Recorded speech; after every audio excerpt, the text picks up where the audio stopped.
বেলাল রাদিয়াল্লাহু আনহুর কথা, তাকে কিভাবে পিটানো হয়েছে আপনারা সবাই কম বেশি জানেন। আরবের জাস্ট গরমে যদি একটু উমরা করেন তাহলেই বুঝতে পারবেন যে গরমটা কেমন হতে পারে। কয়েকদিন আমাদেরকে রাস্তায় নামাজ পড়তে হয়েছে, এত ভিড় ছিল, ওখানে সেজদা দেওয়ার মতো কোনো পরিবেশ থাকে না, এত এত মানে গরম। ওখানে দাঁড়িয়ে থাকলে আপনার পায়ে মনে ফুসকা পড়ে যাবে। ওখানে একটা মানুষকে সারাদিন শুইয়ে রাখা হলে উত্তপ্ত বালুর মধ্যে উপরে যদি পাথর চাপা দেওয়া হয় আর সে তখনও বলতে থাকছে আহাদুন আহাদ, আল্লাহ এক, আল্লাহ এক, তাহলে তার ইমানের জাজবা চিন্তা করুন। এই জীবন মহাকাব্য রচনা করেছে। এই জন্য বেলাল রাদিয়াল্লাহু আনহু সেই ব্যক্তি যিনি মক্কা বিজয়ের পরে কাবা ঘরের ছাদে উঠে আজান দিয়েছেন। চিন্তা করা যায়, তিনি সেই ব্যক্তি যার কথা নবী সাল্লাল্লাহু আলাইহি ওয়াসাল্লাম যখন আলোচনা করতেন তখন বলতেন যে বেলাল, যখনই আল্লাহ আমাকে জান্নাত দেখান তখন তোমার পায়ের আওয়াজ আমি আগে আগে শুনতে পারি। তুমি কি এমন আমল করো? তিনি বলছেন, আমি তো এক্সট্রা এমন কোনো আমল করি না, তবে যখনই আমার অজু ছুটে যায় তখন আমি আমার অজু করি এবং সেই অজু দিয়ে আমি 2 রাকাত নামাজ পড়ি, তাহিয়াতুল অজু। এটা আমরা আমল করার চেষ্টা করবো। আল্লাহ পাক আমাকে তৌফিক দান করেন, আপনাদেরকে তৌফিক দান করেন। উহুদ যুদ্ধ চলছে, শুরু হবে যুদ্ধ, সবাই শুনছে। ঠিক সেই সময় একজন সাহাবী হানজালা রাদিয়াল্লাহু আনহু সত্য বিয়ে করেছেন, বাসর করেছেন গত রাতে, ফরজ গোসল করার সময় পান নাই, যুদ্ধের ডাক এসেছে, চলে গেছেন এবং যুদ্ধ করতে করতে তিনি শহীদ হয়েছেন। যুদ্ধের পরে তার লাশটাকে দেখা গেল যে সেই লাশটা মাটি থেকে শূন্যে ভেসে আছে এবং লাশ থেকে পানি ঝরে পড়তেছে। নবীজি বললেন যে সাল্লাল্লাহু আলাইহি ওয়াসাল্লাম যে ফেরেশতারা তাকে গোসল দিচ্ছে। এটাও মহাকাব্য, এগুলো মহাকাব্য, রচনা করে যাওয়া মহাকাব্য। তো হানজালা রাদিয়াল্লাহু আনহুর এই ঘটনাটা আপনারা পড়বেন। এরপরে অনেক আছে, আমি বলতে থাকলে অনেক সময় চলে যাবে। হামজা রাদিয়াল্লাহু আনহু নাম শুনেছেন? হামজা রাদিয়াল্লাহু আনহু উহুদের দিনে এমনভাবে যুদ্ধ করছিলেন যে তাকে যে হত্যা করেছে সেও বলেছে যে সে এমনভাবে যুদ্ধ করছিল মনে হচ্ছিল সে একজন উড়ন্ত বাজ পাখি। সামন থেকে আমি তাকে আঘাত করার কোনো সুযোগ পাই নাই, পিছন থেকে পাথরের পিছন থেকে তাকে আমি দূর থেকে একটা বর্ষা নিক্ষেপ করেছিলাম, এই বর্ষা গিয়ে তার নাভির নিচে গিয়ে লাগে, পিছন দিয়ে বের হয়ে যায়। কিন্তু এই অবস্থাতেও তিনি তরোয়াল নিয়ে আমার দিকে তেড়ে আসতেছিলেন আমাকে মারার জন্য, কিন্তু তিনি পেরে ওঠেন নাই, পড়ে গেছে। তারপরে তার লাশকে ছিঁড়ে ফেলা হয় এবং কলিজাটা বের করে দাঁত দিয়ে কামড়ে খাওয়ার চেষ্টা করা হয়েছে। হামজা রাদিয়াল্লাহু আনহু ছিলেন বদর যুদ্ধের সবচেয়ে শ্রেষ্ঠ সাহাবী, বীর সাহাবী, যার হাতে অনেক কাফের মারা গেছে। এই জন্যে উতবা, শাইবা এদের পরিবারের পক্ষ থেকে একটা আক্রোশ ছিল যে যুদ্ধে জিতি আর না জিতি হামজাকে মারতে হবে। এই জন্য ওয়াহশী নামক একজন ব্যক্তিকে তারা হায়ার করেছিল। পরবর্তীতে সেই ওয়াহশী তিনিও ইসলাম কবুল করেছেন। তাকে অনেকে হামজার কাতেল বলত। পরে মুসাইলামা কাযযাবের হত্যা আল্লাহ পাক এই ওয়াহশীর হাতে করেছেন। সুবহানাল্লাহ, আল্লাহ পাক তাকদীর ঘুরিয়ে দিয়েছিলেন। হামজা রাদিয়াল্লাহু আনহুর এই আত্মত্যাগটা কিন্তু ইতিহাস হয়ে আছে, মহাকাব্য হয়ে আছে না? এমন এত মহব্বত নবী সাল্লাল্লাহু আলাইহি ওয়াসাল্লাম তাকে করতেন, এত মহব্বত করতেন যে ওয়াহশী যখন ইসলাম কবুল করতে আসছেন জিজ্ঞাসা করছেন যে তুমি কিভাবে, কাইফা কাতালতা হামজাকে কিভাবে হত্যা করেছিলেন? তিনি ব্যাখ্যা করলেন এইভাবে হত্যা করেছেন। তখন নবীজি বললেন যে যদি তুমি আমার থেকে তোমার চেহারাটাকে দূরে রাখতে পারো তাহলে সেটাই করো। মানে তার হাতে ইসলামের বায়াত নিয়েছেন, ইসলাম কবুল করলেন, তারপরে নবীজি বললেন যদি তুমি তোমার চেহারাটাকে আমার থেকে দূরে রাখতে পারো দূরে রাখো। আর আমরা তো বিগত 20-30 বছরের মানে অগণিত জুলুমকে জাতীয় ক্ষমা ঘোষণা করতে চাচ্ছি। হ্যাঁ, আপনারা এমন যে আমি মক্কা বিজয় করছি, আপনারা কি মক্কা বিজয় করছেন যে সবাইকে গণমাফ করতে যাচ্ছেন? আবু সাঈদের কিসাস কবে হবে? আবু সাঈদের কিসাস কবে হবে এটা দেখার অপেক্ষায় আছি আমরা। মুগ্ধদের কিসাসটা কবে হয় সেটা দেখার অপেক্ষায় আছি আমরা। তাদের সময় মাঠে যারা ছিল, যারা নির্দেশ দিয়েছে, যারা পিছনে ছিল, যারা পর্দার আড়ালে ছিল, তাদের কি হয় পরিণতি শেষ পর্যন্ত এটা আমরা দেখার অপেক্ষায় আছি। জালেমকে তার শাস্তি দিতে হবেই, আইনের একদম সুশাসন নিশ্চিত করতে হবে। না হলে দেখবেন এরা যদি পার পেয়ে যায়, এরা অন্য স্রোতে এসে আবার জুলুম করবে না, কোনো গ্যারান্টি নেই, কোনো গ্যারান্টি। আপনাদেরকে একটা কথা বলে রাখি, বদর যুদ্ধের সময় 70 জন বন্দী হয়েছিল, মনে আছে? এই বন্দীদের ব্যাপারে কি করা হবে, মাশওয়ারা হচ্ছে, অনেকের অনেক মত। এখানে উমর ইবনুল খাত্তাবের একটা মত ছিল, নাম তো শুনেছেন। উমর রাদিয়াল্লাহু আনহু মত হচ্ছে, ইয়া রাসূলুল্লাহ, সবগুলাকে হত্যা করতে হবে। কেন? আল্লাহ পাক বলেছেন নূহ আলাইহিস সালামের কণ্ঠে, রব্বি লা তাযার আলাল আরদি মিনাল কাফিরিনা দাইয়ারা ইন্নাকা ইন তাযারহুম ইউদিল্লু ইবাদাক ওয়া লা ইয়ালিদু ইল্লা ফাজিরুন কাফার। আল্লাহ, তুমি এই জমিনের মধ্যে, নূহ আলাইহিস সালাম এই দোয়াটা করেছিলেন, আল্লাহ তুমি এই জমিনের মধ্যে একটা কাফেরকে অবশিষ্ট রেখো না। এটা ওই সময়কার কথা বলছে, যখন মহাপ্লাবন আসবে তার আগের কথা। তিনি 950 বছর দাওয়াত দিয়েছিলেন। দাওয়াত দিয়ে যখন এই অবস্থা, 40 জন মানুষ ইসলাম কবুল করছে আর কি, তখন তিনি এই দোয়াটা করতে বাধ্য হয়েছিলেন এবং আল্লাহ পাক সেই দোয়া কবুলও করেছিলেন, সবাইকে সমূলে ধ্বংস করেছিলেন।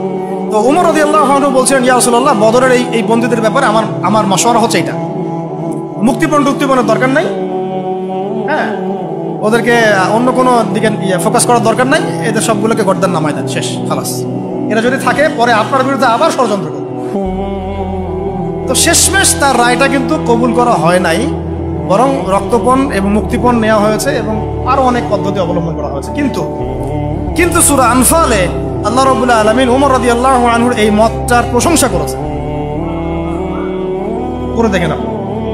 তাই খুব বেশি ভালো হইতে চান না আপনারা, এত বেশি ভালো হওয়ার দরকার, হ্যাঁ, মামা চাচা খালু ধরে ধরে এভাবে পার করে দিয়ে,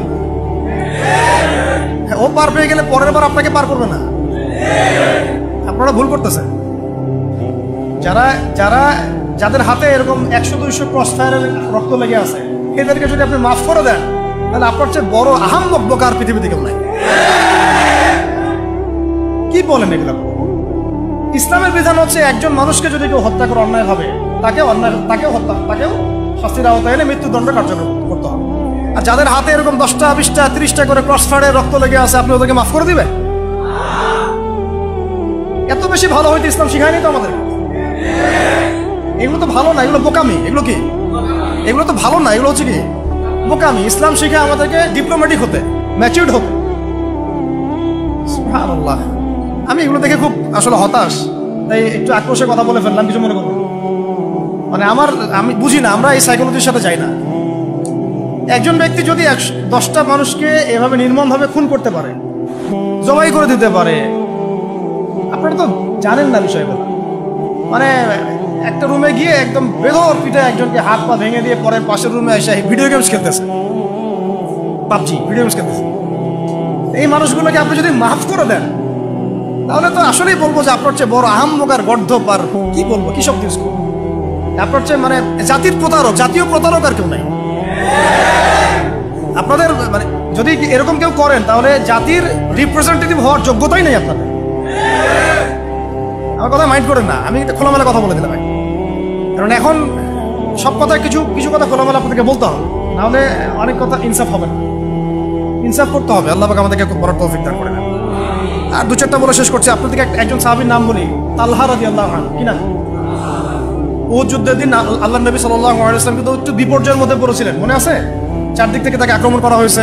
খালিদ বিন ওয়ালিদ তখন তিনি মুসলিম হন নাই, এসে আক্রমণ করেছেন, পিছন থেকে সাহাবীদেরকে আক্রমণ করেছেন, অনেক সাহাবী শহীদ হয়েছেন। আর নবী সাল্লাল্লাহু আলাইহি ওয়াসাল্লামের কাছেও প্রায় 11 জনের মতো আছেন, বাকি সবাই ছত্রভঙ্গ হয়ে গেছেন। তো ছত্রভঙ্গ হয়ে যাওয়ার সময় মাত্র 2 জন সাহাবী ছিলেন মুহাজির, আর বাকি 9 জন ছিলেন আনসার। একে একে আনসার সাহাবীরা শহীদ হতে লাগলেন, আর 2 জন মুহাজির সাহাবীর মধ্যে একজন সাদ বিন আবি ওয়াক্কাস, একজন হচ্ছেন তালহা বিন উবাইদুল্লাহ রাদিয়াল্লাহু আনহু। সাদ রাদিয়াল্লাহু আনহু তীর ছুটছেন। আল্লাহ নবী সাল্লাল্লাহু আলাইহি ওয়াসাল্লাম তাকে লক্ষ্য করে বলছেন, হে সাদ, আমার পিতামাতা তোমার প্রতি কুরবান হয়ে যাক, তুমি তীর ছুড়ো। সাহাবীরা সবাই বলতেন, ইয়া রাসূলুল্লাহ, আপনার জন্য আমার পিতামাতা কুরবান হোক। আল্লাহ নবীজি নিজে বলেছেন, হে সাদ, তোমার জন্য আমার পিতামাতা কুরবান হোক। এই একমাত্র সাহাবী যিনি ইসলামের ইতিহাসে প্রথম তীর নিক্ষেপ করেছিলেন, সাদ বিন আবি ওয়াক্কাস রাদিয়াল্লাহু আনহু। আর তালহা রাদিয়াল্লাহু আনহু তরোয়াল চালাচ্ছিলেন। বলা হয়েছে, ইতিহাসের পাতায় এসেছে, সিরাতের পাতায় এসেছে, যে তার গায়ে, মানে তালহা রাদিয়াল্লাহু আনহুর গায়ে তখন প্রায় 40 থেকে 50টা আঘাতের চিহ্ন লেগেছে, বর্ষার তীরের তরোয়াল। এই অবস্থায় তিনি নবী সাল্লাল্লাহু আলাইহি ওয়াসাল্লামকে কাঁধে উঠিয়ে উহুদ পাহাড়ের একটা পার্শ্বদেশ দিয়ে উপরে উঠিয়ে সেফ একটা জায়গায় নিয়ে রেখে দিয়েছে। নবীজি বলেছেন, তোমরা যদি কোনো জীবন্ত শহীদকে দেখতে চাও, তাহলে তালহাকে দেখো। এগুলো হচ্ছে সত্যিকারের মহাকাব্য। এগুলো কি সত্যিকারের চিরস্থায়ী মহাকাব্য। আপনারা যদি এই একজন সাহাবী সাদ বিন মুয়াজ তার নাম শোনেন, এবার খন্দকের যুদ্ধে তিনি মহাকাব্য রচনা করেছেন। খন্দকের যুদ্ধে একটা ক্রুশিয়াল অবস্থা ছিল, সেই সময় তিনি সামনে আগ বাড়িয়ে যুদ্ধ করতে গিয়ে তার হাতের মধ্যে তীর লাগে, এই তীরটা ছিঁড়তে গিয়ে তার হাতের ভ্যানটা ছিঁড়ে যায়, রক্তটা ছিঁড়ে যায় বের করতে গিয়ে। তো এই অবস্থায় আস্তে আস্তে তার শাহাদাত হয়েছে। কিন্তু শাহাদাতের আগে তিনি আল্লাহর কাছে দোয়া করেছিলেন, আল্লাহ যদি কুরাইশদের সাথে আরো কোনো যুদ্ধ বাকি থাকে আমাকে তাহলে জীবিত রেখো। এবং তার শাহাদাতের সময় তিনি বলছেন, এরপর থেকে ইসলামের উপর তারা আর আক্রমণ করতে পারবে না, কারণ আমি এমন দোয়া করেছিলাম যে আল্লাহ যদি কুরাইশদের সাথে আরো কোনো যুদ্ধ বাকি থাকে আমাকে জীবিত রেখো। তার আগ মুহূর্তে তিনি বনু কুরাইজার যে গাদ্দারি বেঈমানি, ওই বেঈমানির শাস্তি দিয়ে তিনি দুনিয়া থেকে বিদায় নিয়েছেন। সাদ বিন মুয়াজ, যার জানাজায় নবীজি বলেছেন যার জানাজার সালাতে ৭০,০০০ ফেরেশতা শরীক হয়েছে। এগুলো মহাকাব্য। আপনারা যদি আরো সামনে যান আপনারা মুতার যুদ্ধের ঘটনা পাবেন। এই কয়েকটা বলে শেষ করছি। এটা বলতে গেলে আসলে আমি নিজেকে ধরে রাখতে পারি না, আর ধরে রাখার মতো আসলে অবস্থাও না। ইসলামের ইতিহাসের সবচাইতে মর্মান্তিক যুদ্ধ হচ্ছে মুতার যুদ্ধ, সবচেয়ে মর্মান্তিক। বদর, উহুদ, খন্দক, খায়বার যত যুদ্ধ আছে এগুলো যুদ্ধ অনেক বড় মাপের। মুতার যুদ্ধের প্রেক্ষাপট এবং সিচুয়েশনটা সম্পূর্ণ ডিফারেন্ট। এখানে আপনাদেরকে আমি ৩ জন শ্রেষ্ঠ বীরের মহাকাব্য শোনাচ্ছি। কয়জন? ৩ জন শ্রেষ্ঠ বীর পুরুষের মহাকাব্য। নবী সাল্লাল্লাহু আলাইহি সাল্লাম একজন সাহাবীকে পাঠালেন, তার নাম হচ্ছে হারিস বিন উবাইদা। কি নাম বলেন? হারিস বিন উবাইদা, তুমি এই চিঠিটা নিয়ে যাও। এটা তো মদিনা রাষ্ট্র কায়েম হওয়ার পরের কথা, একদম নবম হিজরতের ৮ম বছরের দিকের কথা আর কি। তখন ততদিন হুদাইবিয়ার সন্ধিও হয়ে গেছে এবং কাজা উমরাও আদায় হয়ে গেছে এবং খায়বার যুদ্ধ জয় হয়ে গেছে। খায়বারের পরের কথা এটা। যে হারিস বিন উবাইদা, তুমি এই চিঠিটা নিয়ে যাও, ওই রোমকদের কাছে যাবে। তখন তো সুপার পাওয়ার দুইটা, রোমানরা এবং পার্সিয়ানরা। তো এখনকার ওই যে এই কন্টিনেন্টের ন্যাটো আর ওই কন্টিনেন্টের চায়না রাশিয়ার মতো, জেনে পারতেছে? তো সে গেল ওখানে।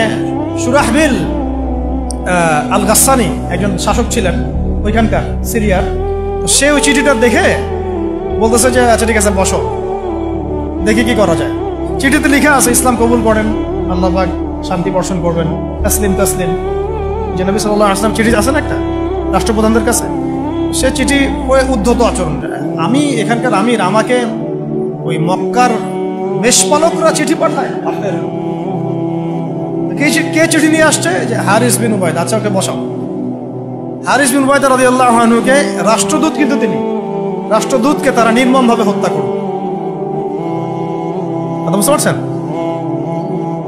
এবার নবী সাল্লাল্লাহু আলাইহি ওয়াসাল্লামের কাছে খবর যখন আসছে রাষ্ট্রদূতকে হত্যা করেছে। আমার সাহাবীকে, কয়জন সাহাবীকে হত্যা করেছে? 10 জন, 20 জন, 100 জন না একজন সাহাবীকে হত্যা করার প্রতিশোধ নেওয়ার জন্য নবী সাল্লাল্লাহু আলাইহি ওয়াসাল্লাম 3000 বাহিনীর একটা জিহাদি কাফেলা তৈরি করলেন। 3000 বাহিনী কাফেলায় তিনি নিজে নেতৃত্ব না দিয়ে বললেন যে এই কাফেলার নেতৃত্ব দিবে আমার প্রিয় ভাজন, তাকে তার পালক পুত্র বলা হতো এক সময়, যায়েদ ইবনে হারেসা রাদিয়াল্লাহু। কোন যায়েদ? তায়েফের সফরের সঙ্গী, তায়েফের সফরের একজন সাহাবী তার সাথে ছিলেন, তার নাম যায়েদ ইবনে হারেসা।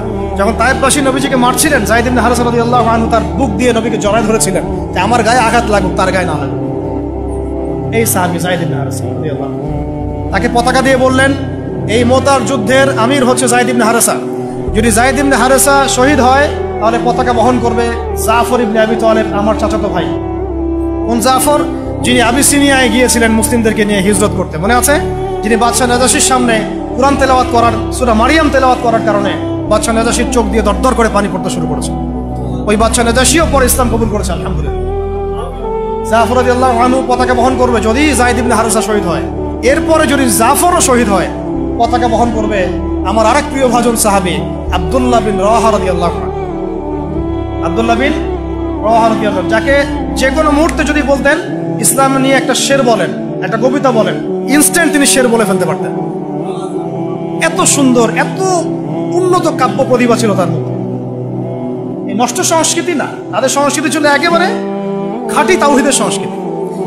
এমনকি কাবা তাওয়াফ করছেন তিনি, তখন কাবা তাওয়াফ করছেন বিদায় কাজা উমরা আদায় করার সময় নবীর সামনে সামনে তিনি ঘুরছেন এবং আবৃত্তি করছিলেন একটা কবিতা কাফেরদেরকে আঘাত করার জন্য। এই কাফেররা দেখো, তোমরা যাকে বের করে দিয়েছিলে তিনি আজকে সসম্মানে এখানে ঘুরতেছেন।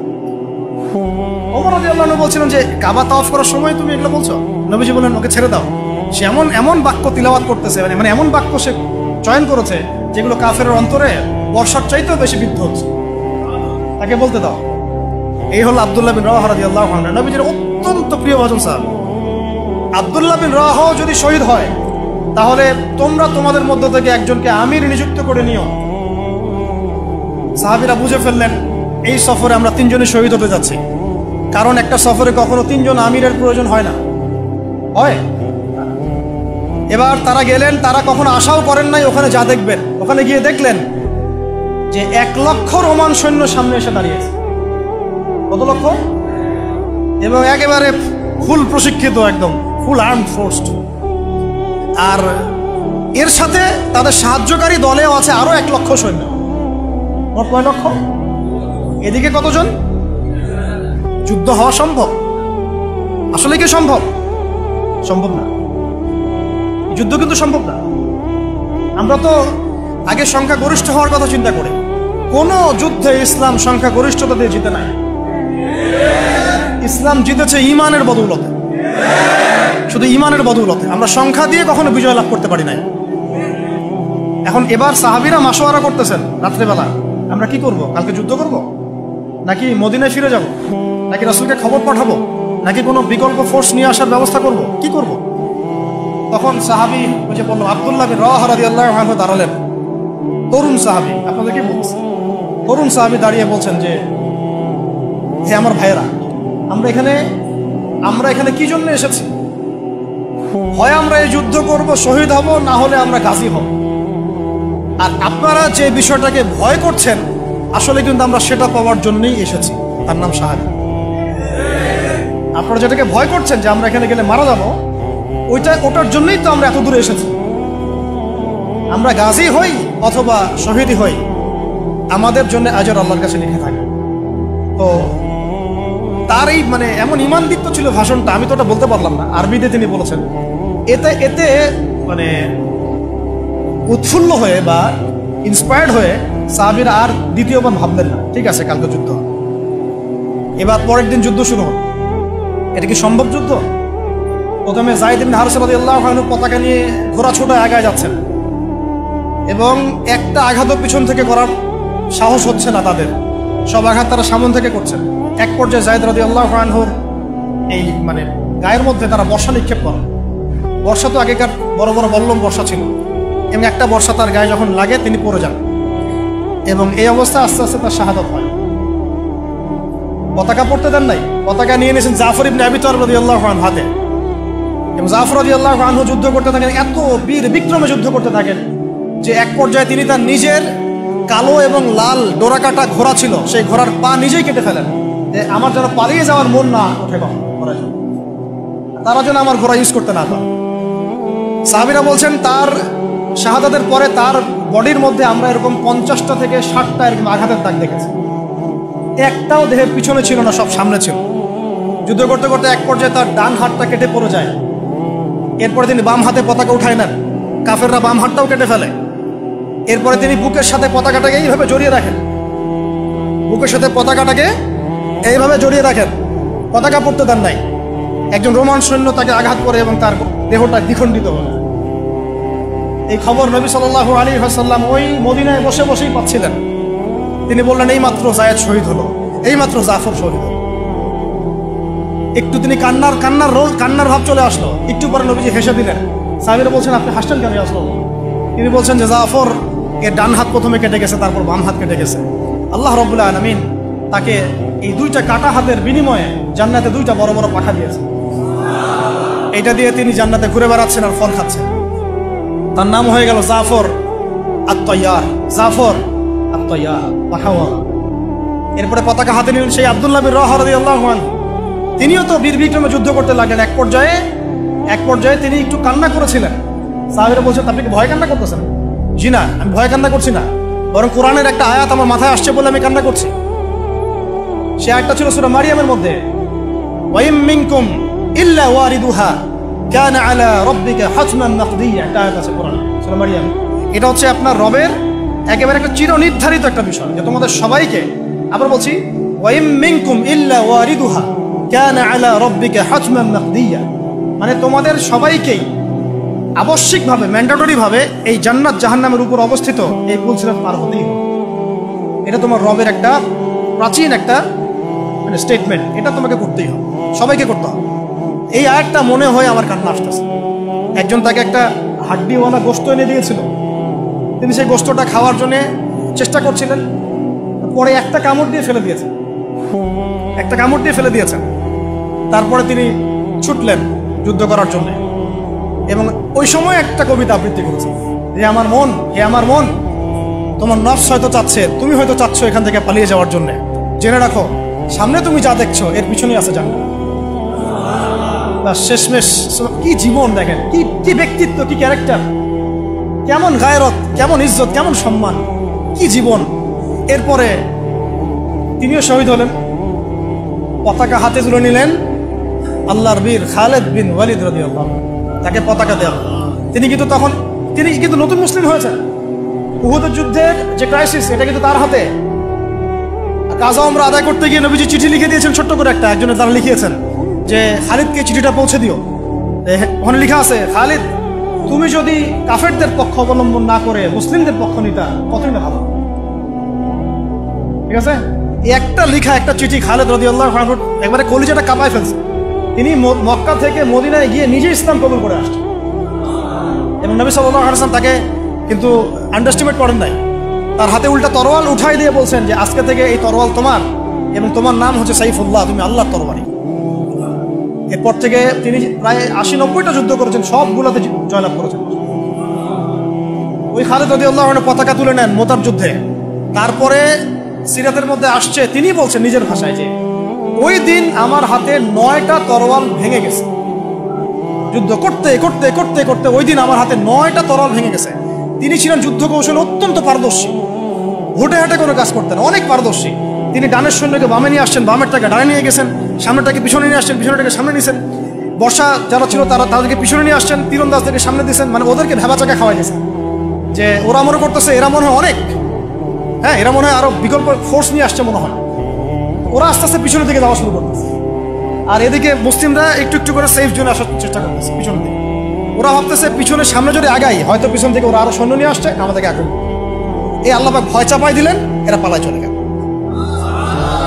৩,০০০ সৈন্য নিয়ে ২ লক্ষ সৈন্যকে পরাজিত করা হয়েছে।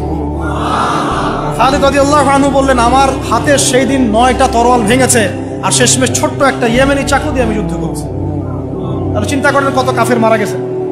আর মুসলিমদের মধ্যে মাত্র ১২ জন সাহাবী শহীদ হয়েছে, মাত্র ১২ জনকে তারা মারতে পারছে, বাকিদেরকে মারতে পারবে।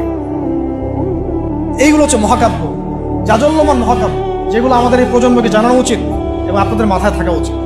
প্রত্যেকটা সংগ্রাম, প্রত্যেকটা বিপ্লব, প্রত্যেকটা অভ্যুত্থানের পিছনে যেন থাকে আল্লাহর সন্তুষ্টি, আল্লাহর দিন কায়েমের চেষ্টা, আল্লাহর দিনের খেদমতের চেষ্টা এবং ইনসাফ প্রতিষ্ঠার চেষ্টা, এবং জালেমের বিরুদ্ধে আমাদের অবস্থান সবসময় শক্ত থাকবে ইনশাআল্লাহ। এরকম অনেক ঘটনা আছে, আমি আজকে আর বলার সুযোগ পেলাম না। ইনশাআল্লাহ আরও একদিন আল্লাহ যদি তৌফিক দেন ইনশাআল্লাহ তাআলা আমি আপনাদের সাথে আবার এগুলো নিয়ে